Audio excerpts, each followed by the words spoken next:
जय हाँ। जन्मयम पवज्जह तामा व्यवहार निश्चय मुयः एकेण विना छिज्जय नित्थम अन्येण उणतच्चम। यह अमृत चंदाचार्य ने स्वयं उद्धरण दिया है और उसमें कहा कि आचार्य कहते हैं कि हे भव्य जीवो, भाई साहब वीडियो बन रहे आपके। यदि तुम जैन मत का प्रवर्तन करना चाहते हो तो निश्चय और व्यवहार दोनों नयों को मत छोड़ो।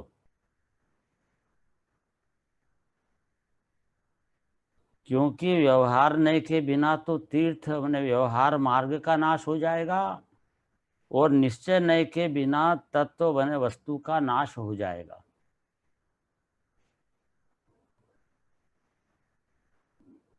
भव्य जीवो नाम देकर के उम्मीद है आचार्य को कि ये जो सुनेंगे वो भव्य जीव ही होंगे। सामान्य जीव जिसका पुण्य ही नहीं है उसके कान पर यह बात नहीं पड़ेगी। जिसके पड़ रही है पुण्यशाली तो है ही, पर भविष्य में भगवान बनेगा। इसीलिए उन्होंने लिखा ना भव्य जीव। तो भव्य का अर्थ होता है भवितुम योग्यम भव्यम, जो भवने के योग्य हो अर्थात मोक्ष जाने के योग्य हो।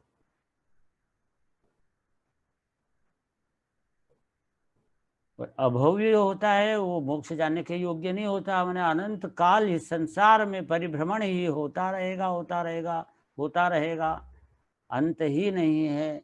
उस निगोद में जाएगा बार बार, इसमें पंच परावर्तन में परिभ्रमण ही रहेगा, फिर निगोद में ही रहेगा।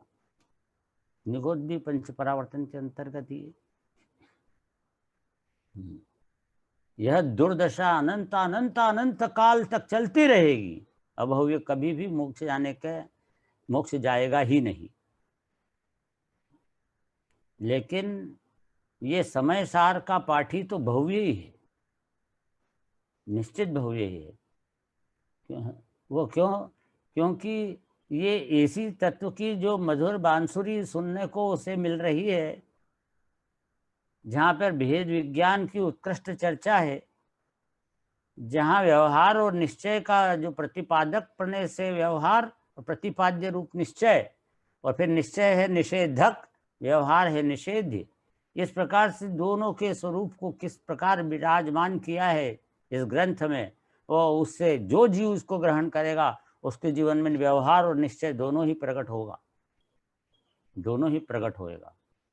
दोनों की बात चल रही है यहाँ पर। देखो ऐसा कि ये दोनों नयों को मत छोड़ो, पर एक तरफ तो वहाँ पर 11वीं गाथा के अंदर ऐसा कहा कि व्यवहार नय सब ही अभूतार्थ है, सब छोड़ दो, और शुद्ध नय भूतार्थ है, भूतार्थ आश्रित आत्मा सदृष्टि निश्चय हुए है। तुम भूतार्थ जो स्वरूप भगवान आत्मा है उसके अंदर दृष्टि करोगे तो सम्यक दृष्टि बनोगे।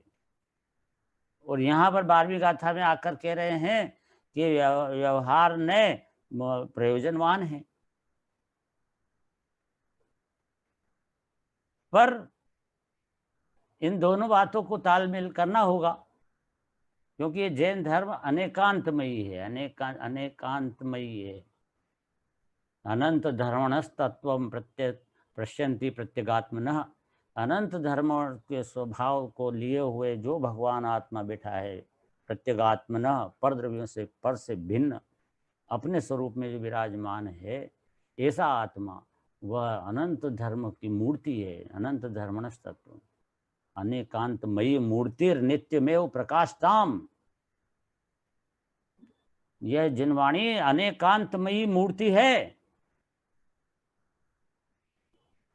ऐसी यह मूर्ति में यह बात आती है कि निश्चय भी और व्यवहार भी, पर अब उसने व्यवहार तो छोड़ने का कहा था, बात सही है। क्यों छोड़ने का कहा था? क्यों छोड़ने का कहा था? कि व्यवहार के आश्रय करने पर शुद्ध नय का विषयभूत त्रिकाली ध्रुव और का अवलंबन नहीं हो पाता है। अर्थात कि शुद्ध नय की प्राप्ति से शुद्ध नय के द्वारा ही सम्यक दर्शन होता है, यह नियम है। इसलिए वर्तमान पर्याय को अपने अंदर में उत्पन्न होता हुआ जो व्यवहार है उससे अलग हटाना होगा और उस उपयोग को स्वद्रव्य परम पारिणामिक भाव त्रिकाली ध्रुव के अंदर लाना होगा। जब ये ध्रुव में मैंपना आएगा, यहाँ पे ध्रुव पे लक्ष्य जाते ही उसमें मैंपना आएगा ही, अनुभूति होगी। उस अनुभूति के अंदर ही रत्नत्रय भी होता है, सब और अंत। तो इसी अनुभूति के अंदर में वह तो निश्चय नय से ही होगी, शुद्ध नय से ही होगी। इसलिए उस समय पर व्यक्तिगत, उस समय पर वर्तमान पर्टिकुलर पॉइंट पर इसको व्यवहार का आश्रय छोड़ के द्रव्य का आश्रय करना होगा। ये तो वहां पे व्यवहार न है। अब यहाँ कह रहे हैं कि व्यवहार न होता है, भूमिका अनुसार होता है। इसकी सिद्धि करना है कि तुमको व्यवहार छोड़ना है तो तुम पूजा पाठ व्रत भक्ति सब छोड़कर घर बैठ जाओ, ऐसा तो उससे कोई वो गलत बात होगी, वो गलत होगी। क्या क्यों क्यों हुई गलत? तो इसलिए कि यदि व्यवहार नहीं होगा तो तीर्थ का ही नाश हो जाएगा। ऐसे यहाँ पे तीर्थ का शब्द का अर्थ है उपदेश, और निश्चय के बिना तत्व का नाश हो जाएगा। तो तत्व का अर्थात शुद्धोपयोग, निश्चय नहीं के बिना शुद्धोपयोग का ही नाश हो जाएगा। शुद्ध परिणति नहीं प्रकट होगी, शुद्धोपयोग नहीं होगा तो मोक्ष मार्ग ही कैसे सुनेगा, भगवान ही कैसे बनेगा। तो निश्चय नहीं तो बहुत ही जरूरी है ही निश्चय। और व्यवहार नहीं, फिर तो कि व्यवहार नहीं होगा तो फिर ये उपदेश सुनोगे, उपदेश ही नहीं होगा। कि व्यवहार नहीं से उपदेश जिन वचन है और जिन वचन के अंदर पूरी प्रक्रिया है, ये किस किस किस तरह से किस तरह का व्यवहार होता है, वो सारी बात व्यवहार को तीर्थ कहा। तीर्थ अर्थात जिससे तिरा जाए उसे तीर्थ कहते हैं। और तिरा जाए तो जिससे तिरा जाए, जहाँ से गोता लगाया जाए उसे तीर्थ कहते हैं, है ना। घाट होते हैं ना, नदी पे ऊपर जैसे राम घाट आदि आदि घाट होते हैं, तो उस घाट पे से जीव खड़े होकर के और वहां से पानी में गोता लगाता है, वहां से तेरा जाता है, जहाँ से खड़े होकर के तेरा जाता है उसे तीर्थ कहते हैं। वो घाट को तीर्थ कहते हैं। समझ में आई ना बात। तो ये व्यवहार नए पर खड़े होकर व्यवहार नए के विषयभूत जो भी भेद प्रभेद हैं वस्तु के अंदर के वो सारे भेद प्रभेद व्यवहार हैं। उन भेद व्यवहारों का वहां से कि मेरे में ज्ञान है, मेरे में दर्शन है, चारित्र है, सुख है, ये गुण भेद हुए ना मेरे अंदर, आत्मा के अंदर ये गुण भेद हैं। और ये जो गुण भेद हैं यहाँ पे खड़े होकर अब यहाँ से डाई लगाओ सीधा त्रिकाली ध्रुव में, ये गुण भेद में मत खड़े रहो, ये तीर्थ है। यहाँ से तिरा जाएगा मतलब कि यहाँ से आपको आगे बढ़ना है, व्यवहार से यहाँ गोता लगाना है निश्चय में, शुद्ध नहीं में उधर जाना है। इसलिए व्यवहार से निश्चय की तरफ जाना है।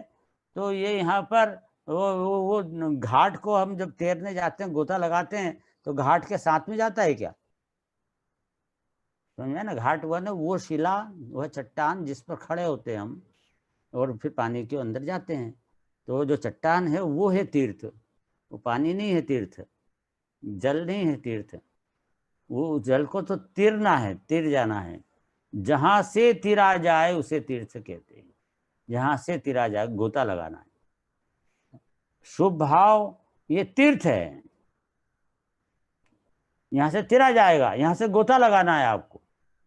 तो जहां जाएगा गोता लगाना है, जल में लगाना है ना, वहां पे ये घाट थोड़ी साथ में जाएगा जल में, घाट तो यहीं छूट जाएगा। और हम गाल इस तरह से यहाँ पर शुद्धात्मा यह ही चैतन्य का जल है, यह सरोवर है, इसमें डुबकी लगाना है, आनंद करना है, मौज करना है। लेकिन इसमें जाने के लिए, इसमें जाना ये मतलब शुद्धात्मा में गए मतलब तो किनारे लग गए। अब लेकिन ये जो तीर्थ है यहाँ से तिरेंगे तो ये सारा शुभ भाव जो बीच में आता है, ये सारा शुभ भाव यहाँ से अब आपको तिर जाना है, यहाँ से छोड़ करके और आत्मा में लीन हो जाना है। तो वो किनारे लग गए, अर्थात सारा जल भी से भी हम तैर गए। देखो, शुभ भाव से हटना के लिए गोता लगाना कहलाता है, गोता लगाना कहलाता है। पर गोता लगाते हैं तब यहाँ पर ये शुभ भाव सारे के सारे घाट में आना लेना चाहिए। वहाँ चैतन्य जल मानना है उसको, चैतन्य का जल, वो उसमें मग्न होना है, उसमें तन्मय होना है, उसका उसका आनंद उठाना है। तो यहाँ से उपयोग को आत्मा में डुबोना। तो ये हुआ इस तरह से। तो होता है कि नहीं होता है शुभ भाव, तीर्थ होता है कि नहीं होता तो है। अब सम्य शिखर जी गए तो तीर्थ था, तो तीर्थ है वो, वहाँ से तो वहाँ पे जाकर के अपन तीर्थ पे बैठे रहेंगे क्या? तो उस पर बैठने से क्या होगा? वहाँ तीर्थ पर जाने का मतलब तो यही है कि वहाँ हमें वह स्मरण होता है कि यहाँ पर से जीव तिरे हैं, अर्थात तिरे हैं, यहाँ पर बैठकर उन्होंने आत्मा का ध्यान किया और इस तरह से ध्यान किया शुद्ध परम पारिणामिक भाव का, वो सब। तो वो ध्यान किया जैसा समय सार में बताया है, जिस पद्धति से, उस पद्धति से समय ध्यान किया है उन्होंने, और ध्यान किया, और इससे यहाँ से निर्वाण की प्राप्ति हुई। तो पूरे भगवान बन गए, यही मुनिराज सब भगवान बन गए। कितना कितने कोड़ा कोड़ी, कितने कोड़ा कोड़ी, सब भगवान बन, यानी एक एक टोंक पे से, है ना, एक उसमें से 99,99,99,999 कोड़ा कोड़ी मुनि मोक्ष गए इस टूक से। हाँ, उन सबको अर्घ निरूपमामि स्वाहा, अनर्घ पर प्राप्ताय निरूपमामि स्वाहा, ये सब व्यवहार है, ये व्यवहार। तो वहाँ पे स्मरण हुआ ना कि वहाँ आत्मा में लीन हुए, ऐसे लीन हुए, और इस तरह से वो वहाँ से मोक्ष गए। तो अब हम तो पूजा ही करते रह गए, पूजा ही करते रह गए। हमारे पूजा करने पर उन्होंने जो किया है वो याद दिलाने के लिए पूजा की है। पूजा किस लिए की है? व्यवहार, व्यवहार तो होता है, पूजन करो, लेकिन पूजन के अंदर जो भाव आए हैं वो किसके ऊपर आए हैं? पंच परमेष्टि पे। अच्छा, कि उन पर आए हैं, तो वे क्या कर रहे हैं कि वे अंदर वो पूजा कर रहे हैं कि वे अंदर स्वरूप में लीन हो रहे हैं, वो इसलिए पूजा कर रहे हैं। तो मुझे भी ये उत्कृष्ट कार्य तो स्वरूप में लीन होना ही है, और लीन होऊंगा तो मेरे भी ये पर्याय के अंदर में इस प्रकार की प्रकटता होगी पंच परमेष्टि पने की मेरे अंदर में भी। तो मैं पूजक हूँ कि पुजारी हूँ कि मैं पूज्य हूँ? मैं पूज्य नहीं हूँ, पूज्य का पुजारी हूँ। लेकिन वह पुजारी भविष्य में पूज्य पद पाएगा स्वयं का, वो क्योंकि भक्त नहीं भगवान बनेंगे, इस तरह से पूजा की जाएगी। तो यहाँ पे व्यवहार का, उपस्थिति का मना नहीं किया गया है। ये कहा कि दोनों नयों को मत छोड़ो। निश्चय नय का स्वरूप वह भेद ज्ञान से आत्मानुभूति करने के लिए है, और जब ऐसे अनुभूति से आप च्युत हो जाओगे तब वहाँ पर दो तरह की प्रक्रिया बनेगी व्यवहार की, दो तरह की प्रक्रिया बनेगी। कौन कौन सी दो बनेगी? एक तो शुभ भाव की, तीर्थ की, और एक तत्व की, अर्थात, और दोनों को व्यवहार कहा जाएगा। फिर यहाँ पे निश्चय का ना, जो निश्चय नय का विषय से तो शुद्धानुभूति होगी, आत्मानुभूति, वह आत्मानुभूति और शुभ भाव, ये भूमिका में जब तक कि परम उत्कृष्ट स्थिति को प्राप्त नहीं हुआ, जब तक कि भगवान नहीं बना, है ना, 16 ताव से शुद्ध सोना नहीं हुआ, तब तक की बात है ये, कि जब तक भगवान नहीं बने तब तक वह उसके लिए व्यवहार जानने में आता है। उसको वो प्रयोजनवान कहा, वो जरूर जानने में आएगा, ज्ञान में झलकेगा ही झलकेगा। कौन सा व्यवहार झलकेगा? दोनों तरह का। तो जितनी जितनी निर्मलता हुई ना आत्मा में, जितनी जितनी चोकड़ी कषाय का अभाव हुआ, उतनी उतनी निर्मलता हुई, वह निर्मलता भी इसको प्रतिभाषित होगी ज्ञान में। और वो जितना जितना विकल्प चल रहा है शुभ भाव, वो भी ज्ञान में ज्ञात होएगा। ये दोनों को देखो, अशुभ भाव भी ज्ञात होता है, पर अशुभ भाव को व्यवहार के खाते में नहीं डालना है। शुभ भाव को व्यवहार में, मोक्ष मार्ग में लेना है। ज्ञानी का भी जो शुभ भाव होता है वह मोक्ष मार्ग कहलाता है। वो उसको जो अशुभ भाव होता है ज्ञानी को, वो मोक्ष मार्ग नहीं कहलाता है। वो तो कांटे हैं बीच में आते हैं, लेकिन उससे बचता हुआ ज्ञानी और शुभ भाव में बुद्धिपूर्वक अशुभ से बच करके शुभ में प्रवर्तन करता है, शुभ में रहता है और शुभ में रह करके और शुद्ध में जाने का पुरुषार्थ करता है। अशुभ से बचने के लिए तो शुभ भाव में आता ही है। ये हुआ कि व्यवहार ज्ञानी भी तो वहाँ पर ज्ञान में उसको अपनी भूमिका में आता हुआ शुभ भाव और शुद्ध भाव दोनों ज्ञात होते हैं, मार्ग में ज्ञात होते हैं। और अशुभ भाव जो होता है वो मार्ग का रोकने वाला है, मुक्ति सुंदरी की अर्गला है, पहले उसको छोड़ना होता है, उसको रोकता है वो अशुभ। तो अशुभ से बच करके तो शुभ में आना और शुभ से फिर शुद्ध में जाना। अब ये जो शुभ से शुद्ध में जाना, तब ये शुभ जो है वह शुद्ध में जाने का हेतु बना कि नहीं बना? बना कि नहीं बना? अरे नहीं बना प्रभु। अशुभ से शुभ और शुभ से शुद्ध जाते हैं, तो ये शुभ को कारण बना करके शुद्ध को कार्य कहना ऐसा नहीं है वस्तु का स्वरूप। शुभ होता है उपस्थित, तो उसका ज्ञान कराया है और जरूर होता है मार्ग में, और मार्ग कहलाता है। मार्ग कहलाता है मैंने आगे बढ़ने वाले के लिए बीच में ये मार्ग है। मार्ग तो यही पकड़ना पड़ेगा जिसमें ऐसा शुभ भाव है और शुद्ध भाव भी। शुभ भाव भी ऐसा ही होता है जैसा भूमिका अनुसार जिन्हें भगवान ने बताया, वैसा ही उसको अपने आप अंदर से आता है शुभ भाव भूमिका अनुसार। चौथे गुण स्थान में कितना शुभ भाव, पांचवें में कितना, छठे सातवें में कितना, और वो शुद्ध सातवें में अबुद्धिपूर्वक, आठवें में, नौवें दसवें तक अबुद्धिपूर्वक, इस किस्ते से का ये सब व्यवहार राग होता है। वो सब बात की जानकारी करो, ज्ञान में झलकता है। अब इसको देखें अपन भावार्थ। लोक में सोने के 16 ताव प्रसिद्ध हैं। 15वें वान तक उसमें चूरी आदि पर संयोग की कालिमा रहती है, किट्ट कालिमा। 15वें ताव तक भी कुछ न कुछ सोने में के अंदर कुछ कमी रह गई है, किट्ट कालिमा की विद्यमानता है। तो इसलिए तब तक वह अशुद्ध कहलाता है।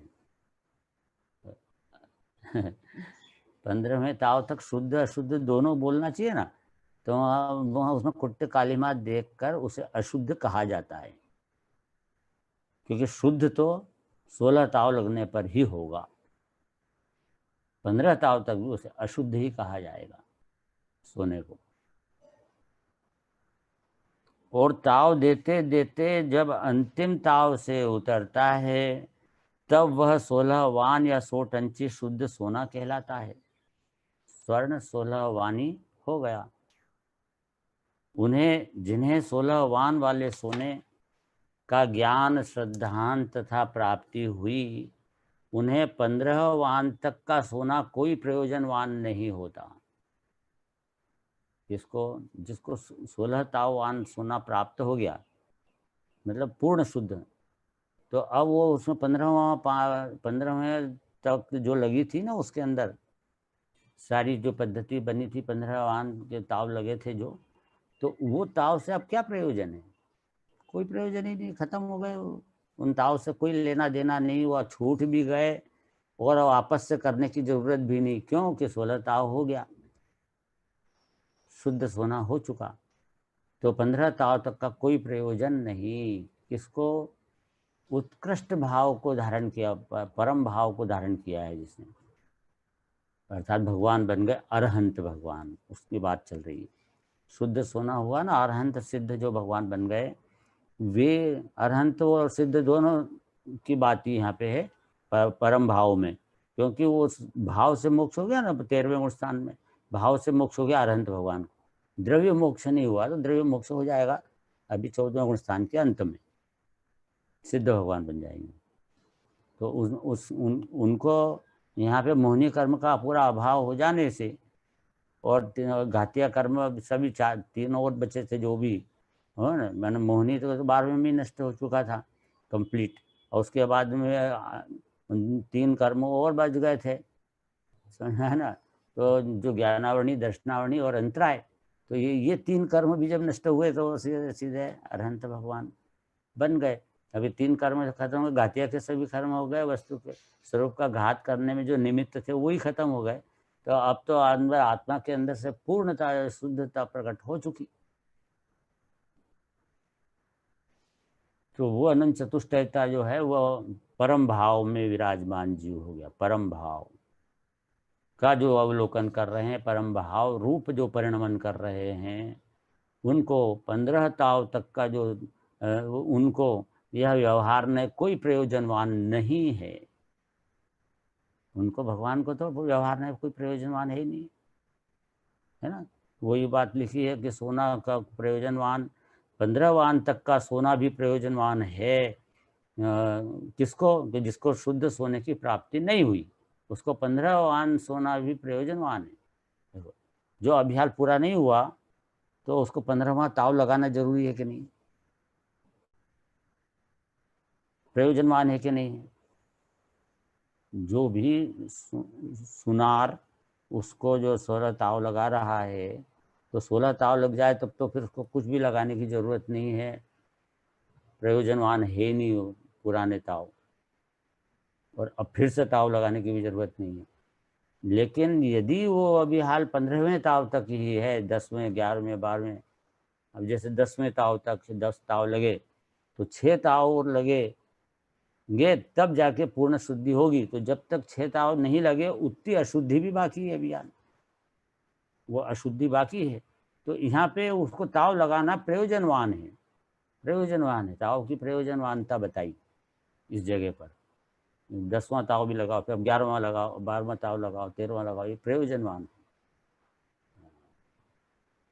इसी तरह से यह जीव नामक पदार्थ है जो कि पुद्गल के संयोग से अशुद्ध अनेक रूप हो रहा है। वो जो सोना है उसके अंदर किट्ट कालिमा थी सम्मिलित।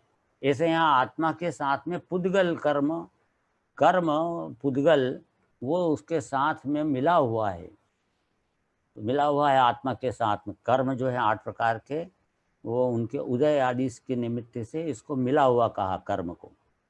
समझ में आया ना?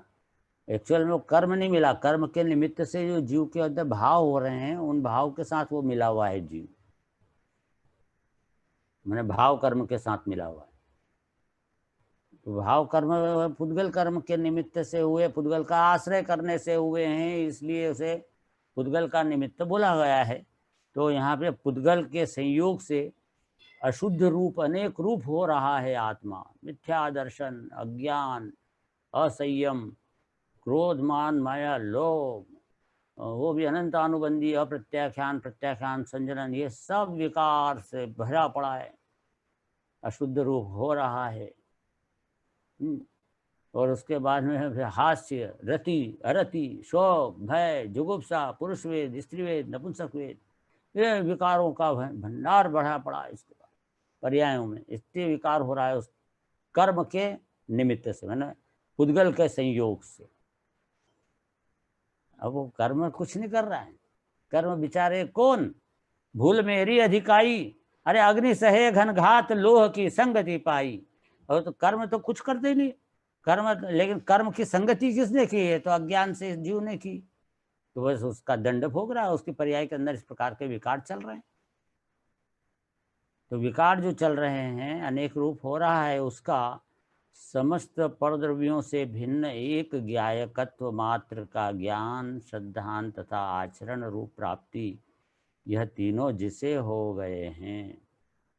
अब यह अशुद्धता के अंदर ही उस जीव के अंदर में होश आया कुछ ऐसा कि मैं कल्याण करूं, अपना कल्याण करूं।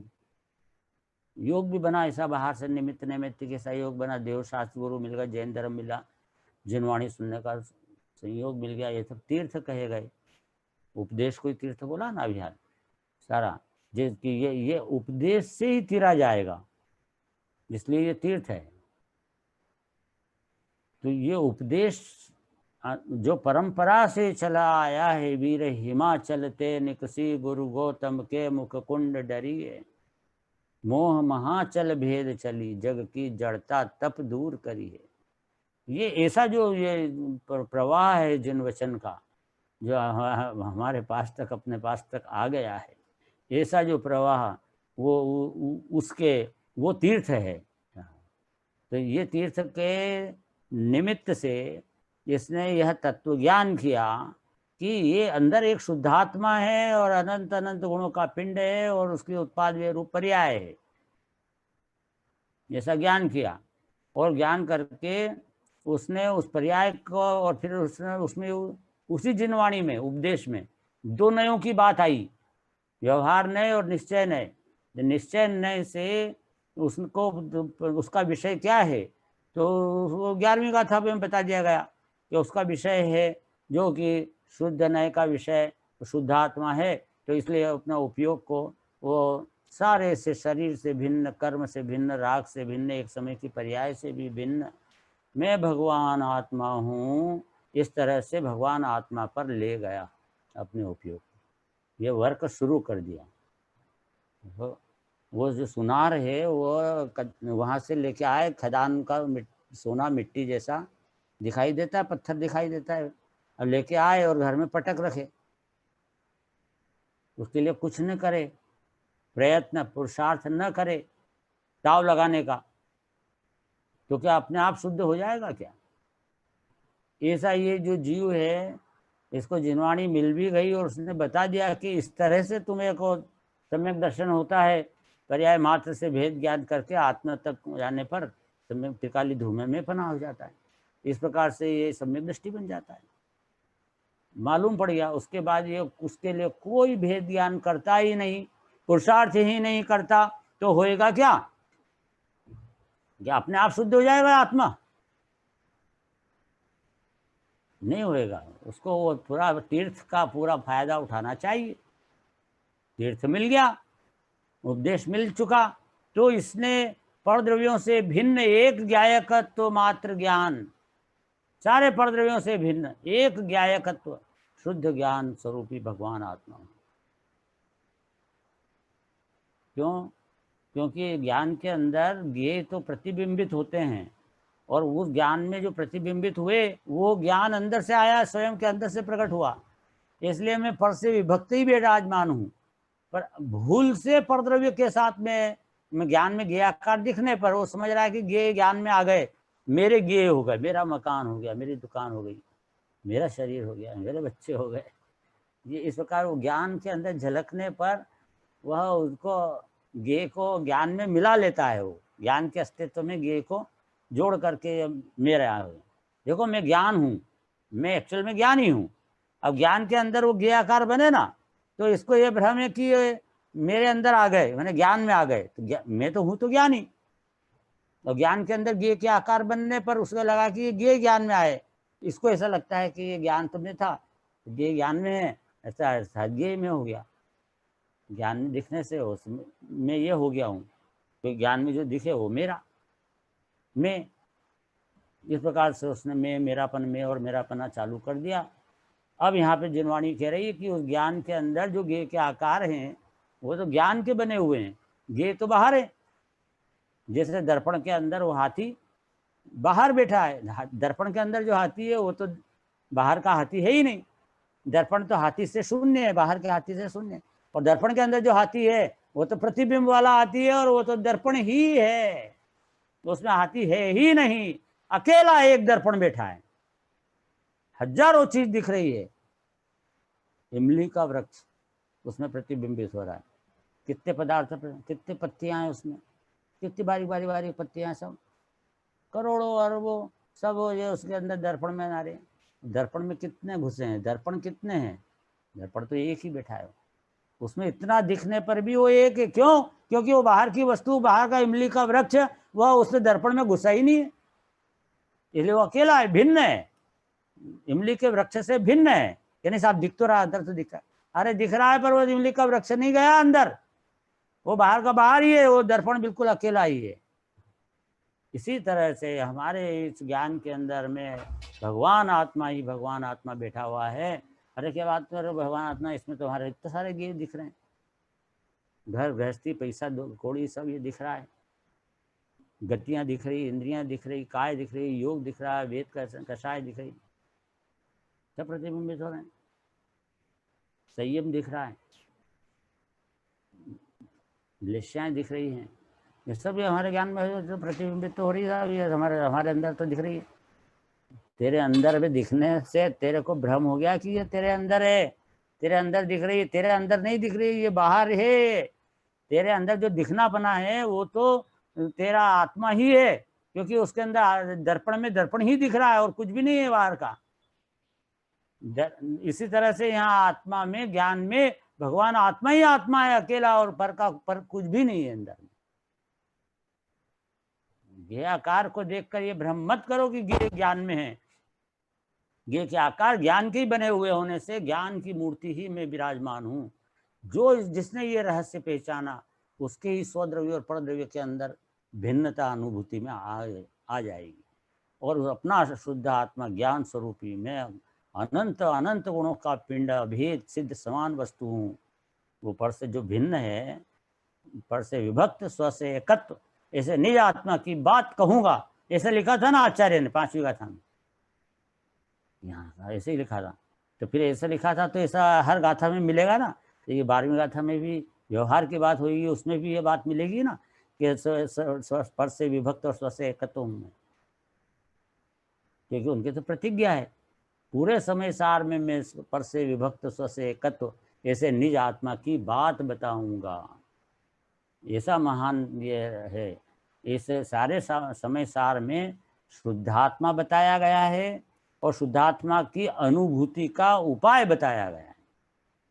न केवल शुद्धात्मा बताया, अपितु उसको प्राप्त करने की विधि का भी परिज्ञान कराया गया है, और इस प्रकार अपने आत्मा को वह पूर्ण शुद्ध रूप से प्राप्त भी कर लेता है और प्रकट कर लेता है। इस प्रकार से यह तो उसके अंदर व्यवहार कुछ काम आता है कि नहीं आता है, काम आता है कि नहीं आता है व्यवहार?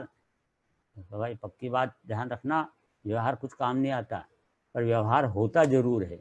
व्यवहार ही के सानिध्य में ही यह काम बनता है निश्चय का, लेकिन वो व्यवहार कुछ नहीं करता। व्यवहार का आश्रय करना कि छोड़ना, तो 2 तरीके हैं उसके। व्यवहार को प्रयोजनवान कहना, माने कार्यकारी कहना, लाभदायक कहना, और उसको भिन्न देखना।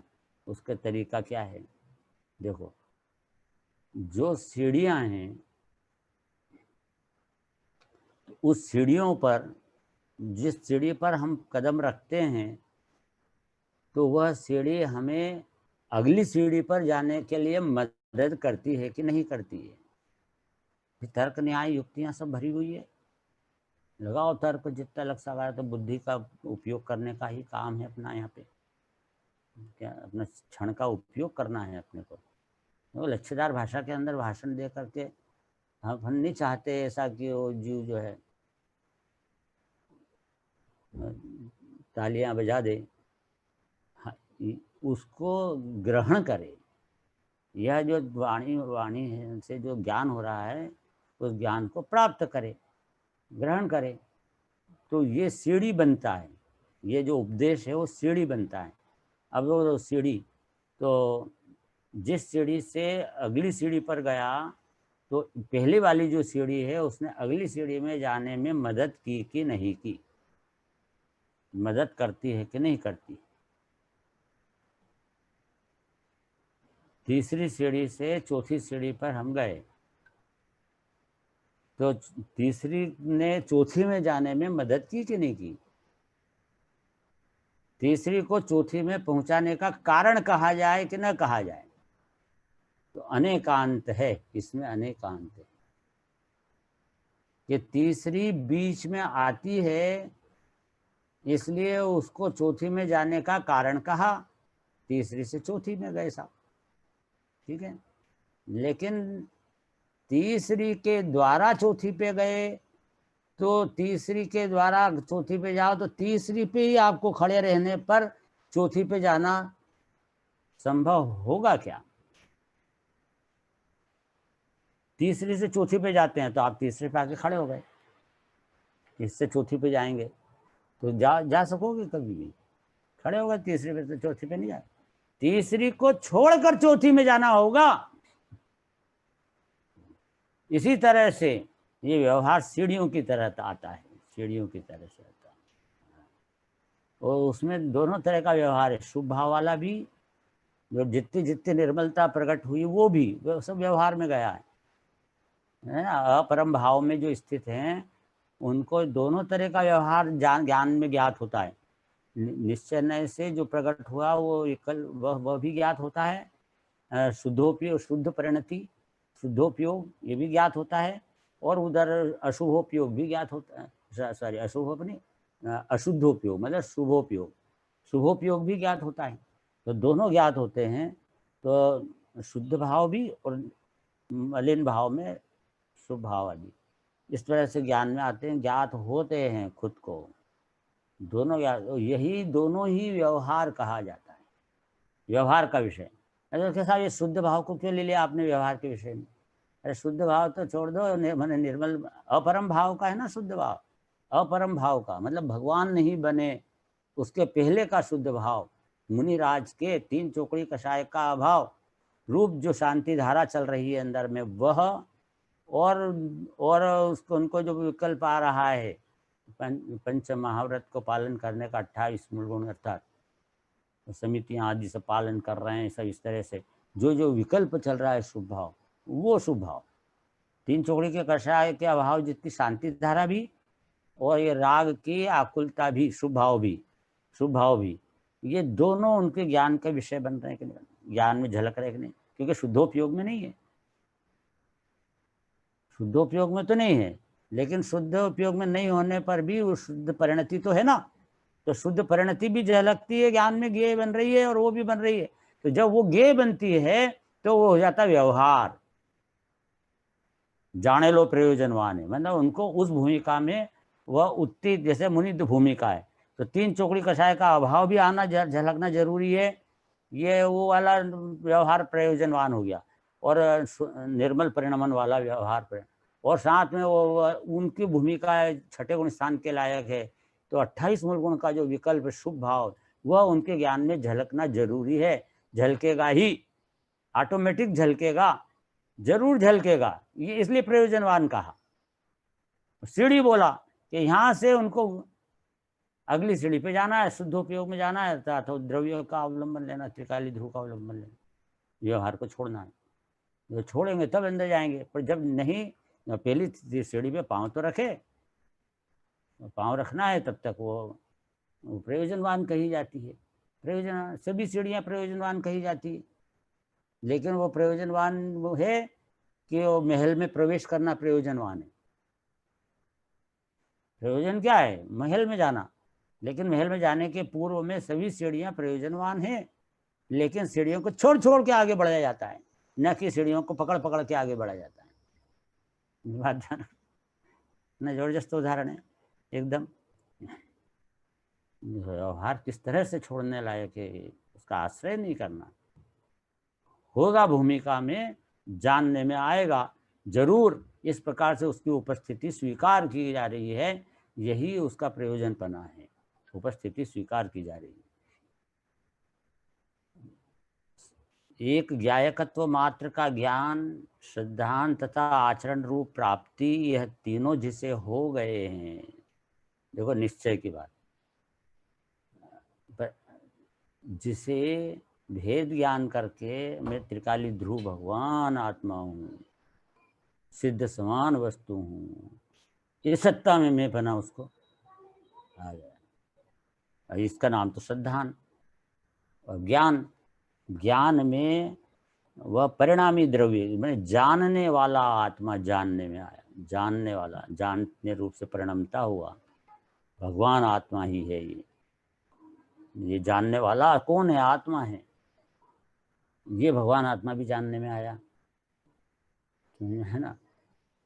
देखो जाननारो जनाए छे में जानने वाली जो पर्याय है वो उसमें कौन जनाता है, जाननारा, जानने वाला, जानने वाला, जानने वाला कहकर वहां द्रव्य लेना है, पर्याय नहीं लेना है, द्रव्य लेना है, पर्याय नहीं लेना है।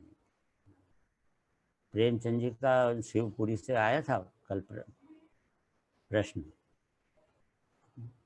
तो यही प्रश्न था कि जाननारो जनाए थे, तो जनान जनान आपने कहा, कल कहा है ना, ज्ञान में ज्ञान जानने में आ रहा है, ज्ञाकार ज्ञानाकार ज्ञानाकार, तो वो उसमें उनका प्रश्न उठा कि जानने वाला वो तो पर्याय होती, कि ज्ञान गे बना तो जानना खिलाता, जानना, जानना तो पर्याय, पर हमने जानना नहीं बोला भाई प्रभु, जानने वाला बोला।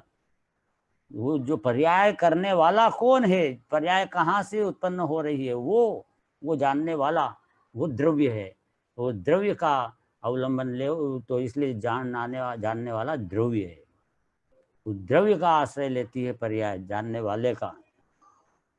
तो वो एक्चुअल में वो जानने में, ज्ञान की पर्याय में ज्ञाकार जो आ रहे हैं ना, उसमें वो जानने वाला ही जानने में आ रहा है, क्योंकि वो ज्ञ तो घुसे ही नहीं ज्ञान में।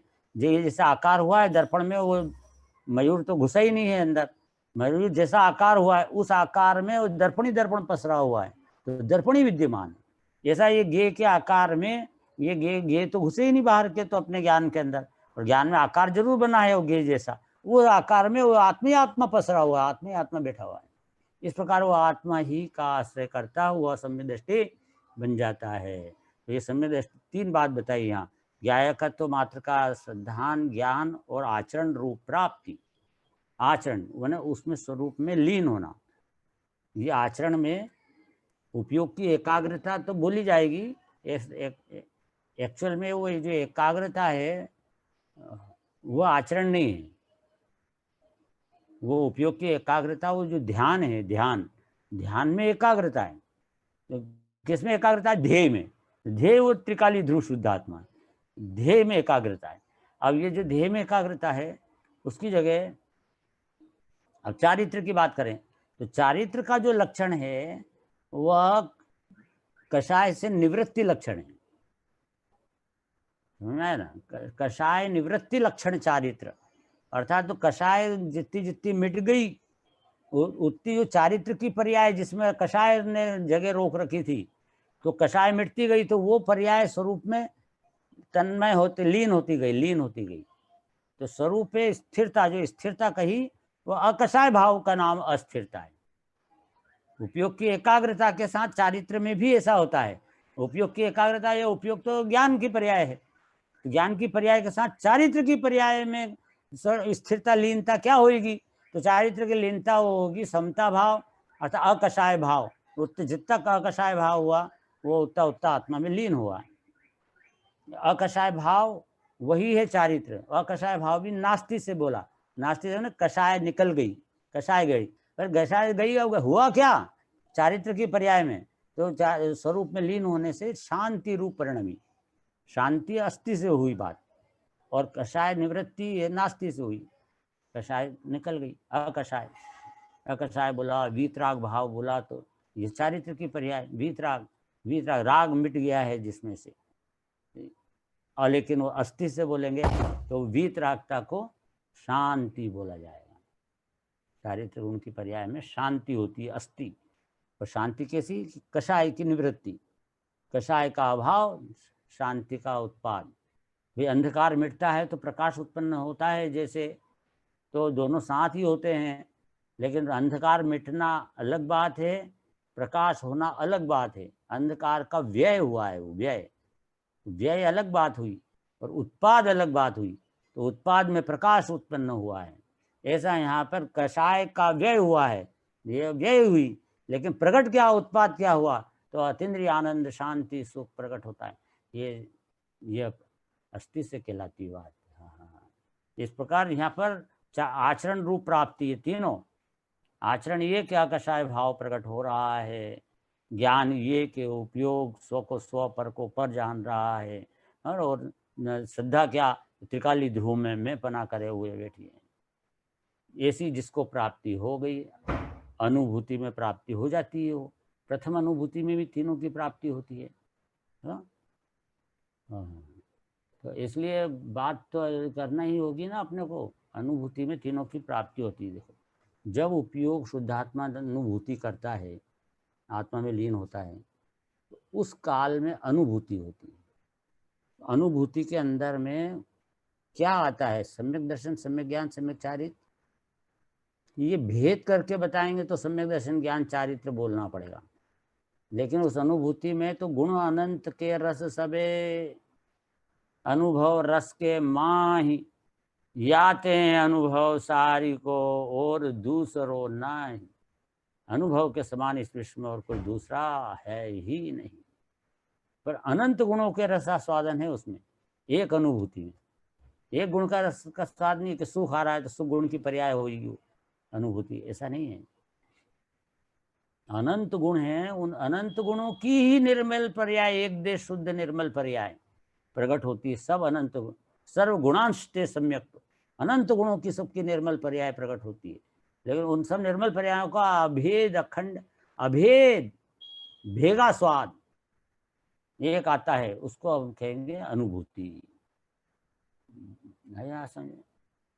जैसे ठंडाई पीने पर अनेक मसालों का स्वाद आता है कि नहीं आता? एक घूंट पिया तो उसके अंदर एक एक स्वाद आया, काली मिर्च का स्वाद आएगा, बादाम का स्वाद आएगा। तो उससे पूछे कैसा स्वाद है मिठाई ठंडाई का, तो क्या बहुत अच्छा है। और उसको अच्छा अच्छा सब किसका अच्छा है? शक्कर का कि बादाम का कि खसखस का? किसका अच्छा है? तो वो जो बताएगा तो कहेगा नहीं तो अच्छा स्वाद आ रहा है। क्योंकि अगर अलग एक भेद करके बताता है कि इसमें काली मिर्च का स्वाद है, तो वो जो मजा है पीने का वो सब चला जाता है। वो तो विकल्प खड़ा हो गया, उसको भेद का अवलंबन लिया ना, उसमें क्या क्या मसाले हैं, एक एक भेद भेद भेद का अवलंबन लिया सोचने में भी, तो वो मिठाई ठंडाई का वो स्वाद का सब चला जाएगा, मजा। आई बात समझे? तो उसको तो जब सबका मिला हुआ, अब 17 मसाले 17 की स्वाद का अभेद एक मधुर रसास्वादन नाम है जिसका, वो उसका नाम है अनुभूति। जैसे आत्मा में है अनंत गुण, ज्ञान, दर्शन, चारित्र, सुख, प्रभुत्व, विभूत, सर्वदर्शी सब, पर अनंत गुण होने पर भी उन अनंत गुणों का स्वाद नहीं आ रहा है। अनंत गुणों का स्वाद तो है पर अभेद स्वाद आ रहा है, अभेद एक अनुभूति। उसका नाम है अतीन्द्रिय आनंद। देखो एक रहस्य की बात बताते हैं, ये आनंद है ना, ये सुख गुण की पर्याय नहीं है।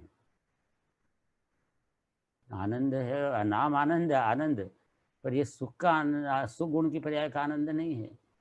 अनंत गुणों की सब निर्मल पर्यायों का सबका आनंद है, एक साथ आनंद। जैसे हम भोजन के लिए थाली लगा कर बैठे, उसमें कितने सारे पकवान है, तो सबका स्वाद आता है ना, तो सबका आनंद आता है। आनंद कौन सी चीज का आ रहा है? दाल भात का आनंद आ रहा है, हलवे का आ रहा है, खीर का आ रहा है, किसका आनंद आ रहा है? तो वो आनंद तो, वो आनंद तो चटनी भी हो तो उसका भी आनंद आ रहा है, हर चीज का आनंद है। तो इस किसी एक आनंद किसी एक चीज का नहीं होता। ऐसे आत्मा में से जो आनंद हुआ प्रकट, अतीन्द्रिय आनंद, अतीन्द्रिय आनंद, वो आनंद ज्ञान गुण का आनंद है, क्योंकि ज्ञान का भी आनंद है, सुख का भी आनंद है, प्रभुता का भी आनंद है, विभूता का भी आनंद है, सर्वदर्शिता का भी आनंद है, स्वच्छता का भी आनंद है, सबका आनंद आता है। आनंद सब गुण की भेगी पर्याय, मधुर रसा स्वादन का नाम है। ठंडाई पिया सबका स्वाद, इसी तरह से यहाँ पे आत्मा का अनुभव किया तो अनंत गुणों का सबका स्वाद है। अनंत गुण के मसाले हैं इसमें तो सबका अभेद अखंड पिंड आत्मा है, उसके अवलंबन से अखंड परिणति प्रकट होती है, और उसमें से अत्यंत आनंद आनंद आनंद रूप वेदन होता है उसमें। अब ये जो आनंद हुआ, ये अभेद का नाम है, अनुभूति। अब इसके उपयोग बाहर आया, मैंने ठंडाई पी ली, उसके बाद बाहर उपयोग आया, पीने का काम खत्म हो गया। अब कोई पूछे कि कैसी थी, तो सब बता रहे मीठी भी थी, ऐसा भी था, उसका भी स्वाद था, ये सब भेद करके बाद में बताया जाएगा, बाद में पीने के बाद बताया जाएगा। जैसे अनुभूति से निकल गया, च्युत हुआ बाहर, अब अंदर में क्या क्या हुआ था और क्या हो रहा है, क्योंकि इसके अंदर सम्यक दर्शन भी की भी पर्याय थी, सम्यक ज्ञान भी था, सम्यक चारित्र भी था, अनंत गुणों की निर्मल पर्याय थी। तो फिर ये सब ये था, तो ये अभी भी प्रगट में वो सम्यक दर्शन कायम है, ज्ञान में भी सम्यक ज्ञान भी कायम है, उपयोग बाहर आ गया तो भी ज्ञान कायम है अपने अंदर में, उसका स्वाद है। और उसके बाद में चारित्र में भी अनंत अनुबंधी कषाय का अभाव है, इतनी शांति प्रकट हो गई, चारित्र भी प्रकट हो गया, ये चौथे गुण स्थान की भूमिका। और उसके साथ में अब ये जो शुभ भाव भी साथ में है, भगवान की पूजा का भाव, देव पूजा का, गुरु उपासना का, स्वाध्याय का, संयम का, तप का, दान का, सबका सब चल रहा है। जो उपयोग बाहर आ गया तब सब चलता है। ये सब ज्ञान के अंदर ये बन रहे हैं, ये जाने लो प्रयोजनवान छे, ये सब जानने में आ रहा है। निर्मल पर्याय भी आ रही है, सम्यक दर्शन की, ज्ञान की, चारित्र की, जितनी चारित्र प्रकट हुआ उतने वो भी ज्ञान का विषय, ज्ञान में जानने में आता है। जाने लो ही प्रयोजनवान है वो भी, उसमें भी करना नहीं है, कर्ता बुद्धि नहीं है। निर्मल पर्यायों में भी कर्ता बुद्धि नहीं है।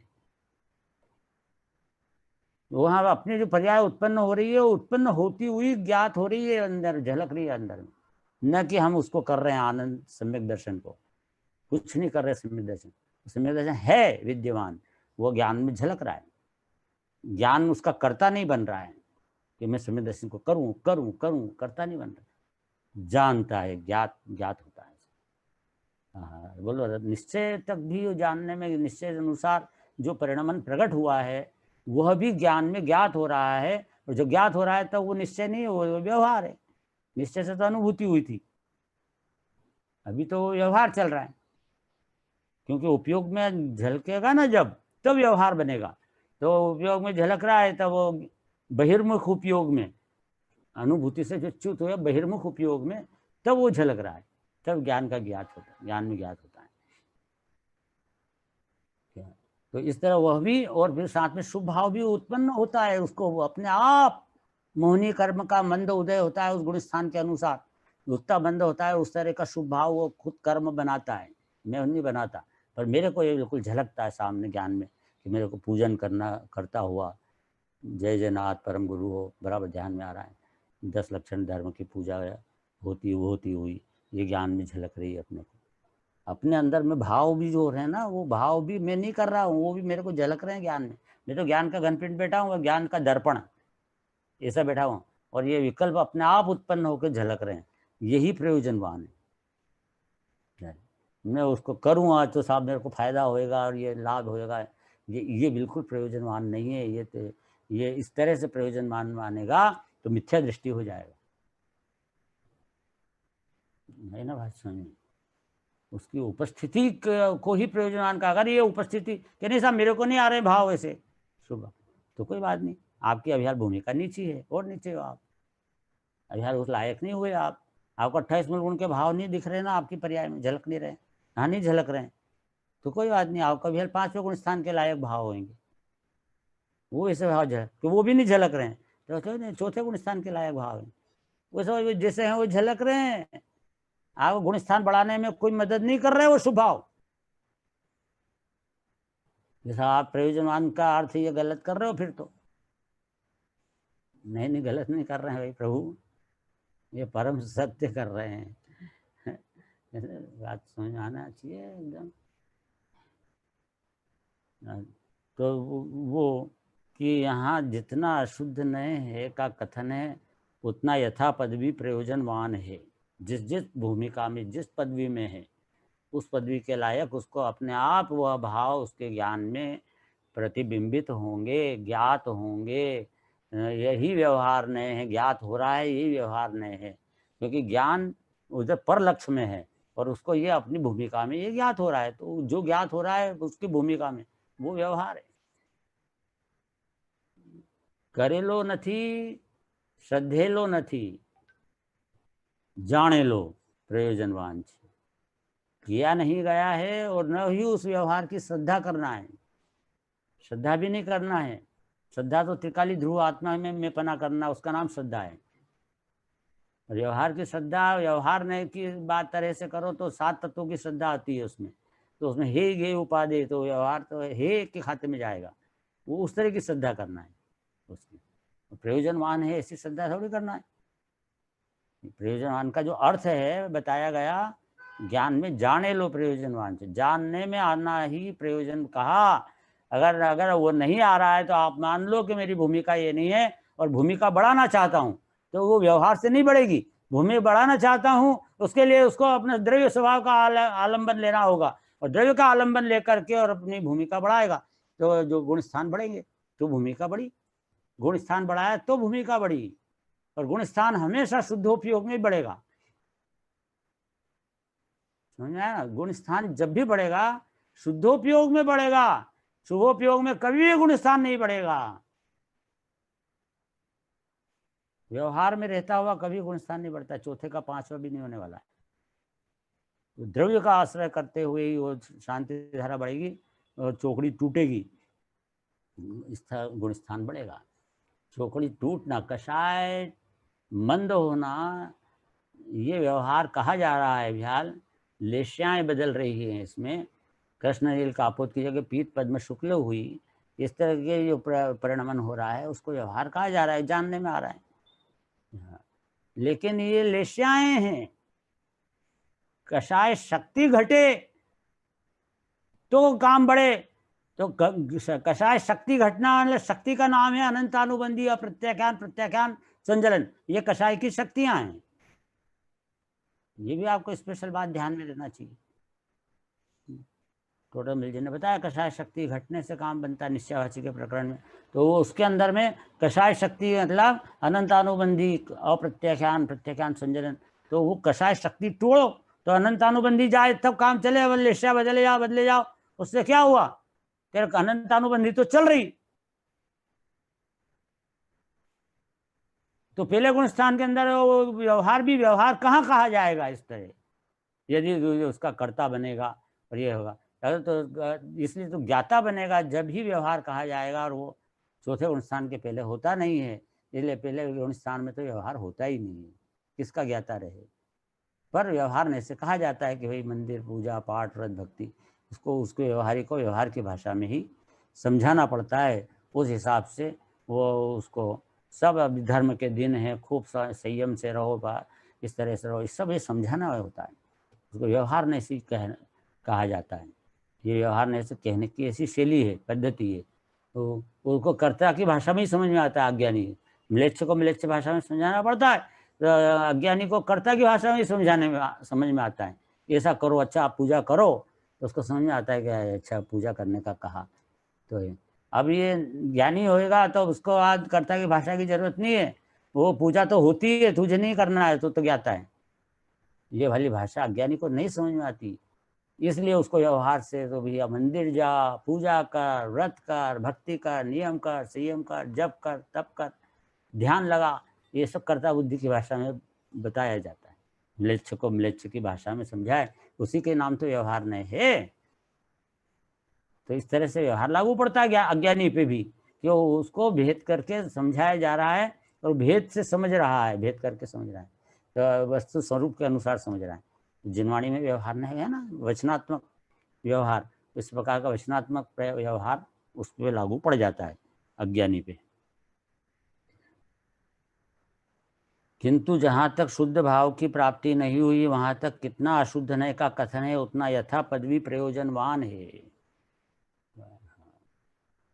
जहाँ तक यथार्थ ज्ञान सिद्धांत की प्राप्ति रूप सम्यक दर्शन की प्राप्ति नहीं हुई, वहाँ तक तो जिनसे यथार्थ उपदेश मिलता है ऐसे जिन वचनों को सुनना, धारण करना तथा जिन वचनों को कहने वाले श्री जिन गुरु की भक्ति, गुरु की भक्ति होगी उसको भाव आएगा ऐसा, तो जिन बिंब के दर्शन इत्यादि व्यवहार मार्ग में प्रवृत्त होना प्रयोजनवान है।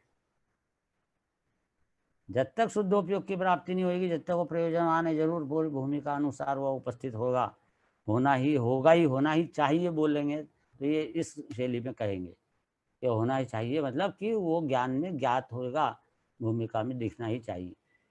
अगर नहीं दिख रहा है मतलब कि आप आगे नहीं बढ़ रहे हो, आगे बढ़ने की कोशिश नहीं कर रहे हो। और जिन्हें श्रद्धान ज्ञान तो हुआ है किंतु साक्षात प्राप्ति नहीं हुई, उन्हें पूर्व कथित कार्य, मतलब ये सम्यक दृष्टि की बात है उनको, और छठे गुण स्थान तक की बात है। देखो, जिन्हें साक्षात प्राप्ति नहीं, उन्हें पूर्व कथित कार्य, पर द्रव्य का आलंबन छोड़ने रूप, अणुव्रत, महाव्रत का ग्रहण, समिति, गुप्ति और पंच परमेष्ठि का ध्यान रूप प्रवर्तन तथा उसी प्रकार प्रवर्तन करने वाली की संगति। संगति करो, संगति का बड़ा महत्व है जैन धर्म में, संगति का बहुत महत्व है। रत्नकर्ण शाहुकाचार्य में कहा, एक क्षण भर की संगति इसको भगवान बना देती है। और कुसंगति, क्षण भर की कुसंगति इसको नरक ले जाती है। पूरा चैप्टर है, बहुत अच्छे अच्छे उदाहरण है उसके कि किस तरह से संगति करने का। तो बहुत जरूरी है कि संगति, आप अपने साधर्मियों को ढूंढिए जो तत्व ज्ञान में प्रेम कर रखते हैं, भेद ज्ञान की बात करते हैं, ऐसे उनके साथ मित्रता बनाइए, उनके साथ रहिए। साधर्मी को भाई शब्द दिया गया है, साधर्मी भाई, भाई से की तुलना की गई है उससे, तो उनको भाई बनाइए ना, मित्र बनाइए, संगति कीजिए इनकी सब। ये जिनके साथ रहने से ही आपको आत्मा की बात, भेद ज्ञान की बात, ये इसकी पोषण सब कुछ होगा ना। बाकी तो कुसंगति करोगे कि चल सिनेमा चलते हैं और वहाँ चलते हैं और ये करते हैं, तो होटल चलते हैं, खाएंगे वहाँ पिएंगे, मौज करेंगे, ये सब जगह तेरे को डुबोने वाले दोस्त हैं। इनकी संगति तत्काल छोड़ दे, कुसंगति है, तत्काल छोड़ दे, भयंकर नरक ले जाने का निमित्त बनेंगे। संगति करो, धर्म की संगति करो, धर्मात्मा की संगति करो, मुनिराज की संगति करो, आरिका माता की करो, इनसे करो जो कि गुण स्थान के अनुसार जो चल रहे हैं, आगे बढ़ रहे हैं, उनके साथ रहो। ये सब की बात महत्वपूर्ण है। ये सब एक एक व्यवहार को भूमिका के अंदर, कर्ता की भाषा के अंदर वो समझाया गया है। क्या इससे बहुत सारी अलौकिक बातें हैं इसमें, और ये तो समयानुसार बात चल पाएगी इसमें, है ना। चलो ठीक है, समय हो गया है। जय जिनेन्द्र।